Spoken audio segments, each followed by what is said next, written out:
Ысқақ алар үчүн той өткөрдү. Алар ичип жешти. Эртеси эртең менен эрте туруп, алар бири-бирине ант беришти. Ысқақ аларды кое берди. Алар аныкынан тынчтык менен жөнөп кетишти. Ошол эле күнү Ысқактын кулдары келип, өздөрү казган кудук тууралуу биз суу таптык деп кабарлашты. Ысқақ ал кудукту Шиба деп атады. Ошондуктан ушул күнгө чейин ал шаардын аты Бейир-Шеба деп аталат. Эйсап 40 жашка чыкканда Хеттик Бейирдин кызы Жейдүтти жана Хеттик Эйлондун кызы Басыматты аялды калды. Алар Ысқақ менен Ребекканын башына түшкөн кайгы болду. 27 бап. Ысқақ картайып көзү начарлап калганда өзүнүн тунуулу Эйсапты чакырып, "Уулум" деди. Алага "Мен угуп жатам" деди. Ысқақ уулуна мындай деди: "Мен эми картайып калдым. Качан өлөрүмдү билбейм. Сен азыр куралдарыңды, саадагыңды, жааңды алып талаага барып, мага илбээсин атып кел. Мен жакшы көргөн тамакты бышырып алдым алып кел. Өлөрдөн мурун сага батамды берейин." Ысқақ уулу Эйсап кайтып жатканда Ребекка угуп турган эле.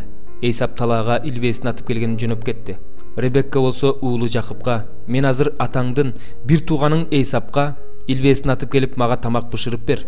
Мен аны жеп өлөр алдымда теңир алдында сага батамды берейин" дегенин уктум. "Эми уулум, сага айта турган сөзүмө кулак салып айтканымды аткар. Жайытка барып 2 жакшы улак алып кел. Мен алардын этинен атаңа жакшы көргөн тамагын жасап берейин.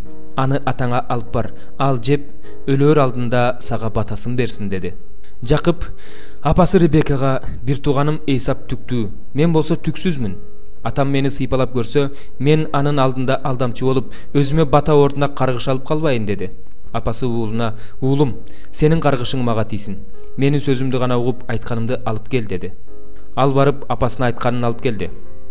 Апасы Ысқакка жакшы көргөн тамагын жасап берди. Анан Ребекка үйүнөн тум баласы Эйсаптын жакшы кийимдерин алып, кенже уулу Жакыпка кийгизди. Ал эми колдору менен мойнун булактын териси менен ороп койду.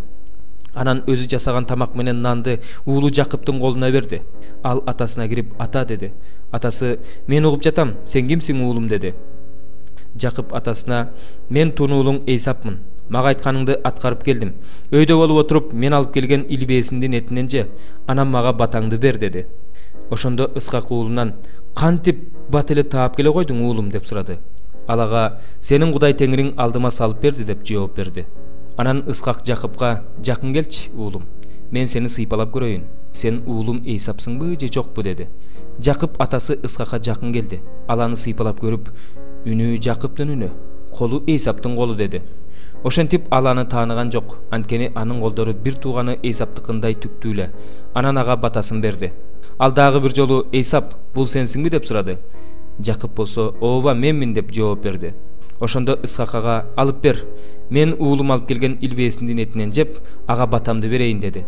Жакып ага тамакты алып берди. Ал жеди. Ал шарапты алып келди. Ал аны да ичти. Анан атасы Ысқак ага: "Уулум, жакын келип мени өпчү" деди. Ал ага жакын барып аны өптү. Ошондо Ысқак анын кийиминин жытын сезип, ага мындай деп батасын берди: "Бул теңир батасын берген талаанын жытындай болгон уулумдун жыты.